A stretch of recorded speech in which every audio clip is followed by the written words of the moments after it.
lieber Schatz, heute schmeckt mir kein Kaffee. Vielleicht ein Gläschen Rum mit etwas Tee.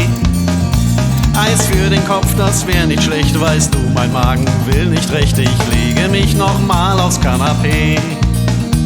Nach Gerstensaft und Männerrundgesang bist du am nächsten Morgen sterbenskrank.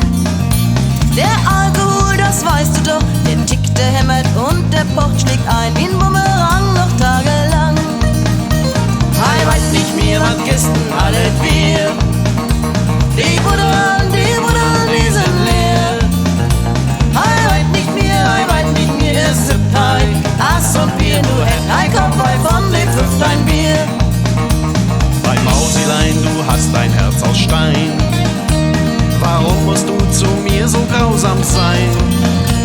Nun lass doch diese Sticheleien, ich liebe dich, mein Hasilein. Kannst du wohl bitte etwas leiser sein? Glaubst du im Ernst, ich sollte das verstehen? Vergiss es schnell, ich werd zu Muttern gehen.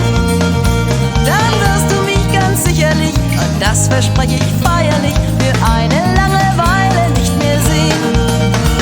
Hei, weit nicht mehr, was gestern alles wir. Die Buddeln, die sind leer. Hei, weit nicht mehr, es ist Hei. Ass und Bier, du hätt ein Kopf von dem fünft ein Bier. Da schmeißt der Rasenmähermann von nebenan wie auf Bestellung seinen Rasenmäher an. Der Rasenmähermann von nebenan treibt mich zum Wahn. Hei, weit nicht mehr, Was gestern alles wir. die Buddeln, die sind leer. Hei, weit nicht mehr, es ist Hei. Ass und Bier, du hätt ein Kopf von dem fünft ein Bier. Hei, weit nicht mehr, was gestern alles wir. Die Buddeln, die sind leer.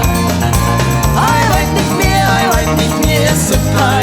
Ass und Bier, du hätt ein Kopf von dem fünft ein Bier. Hei, weit nicht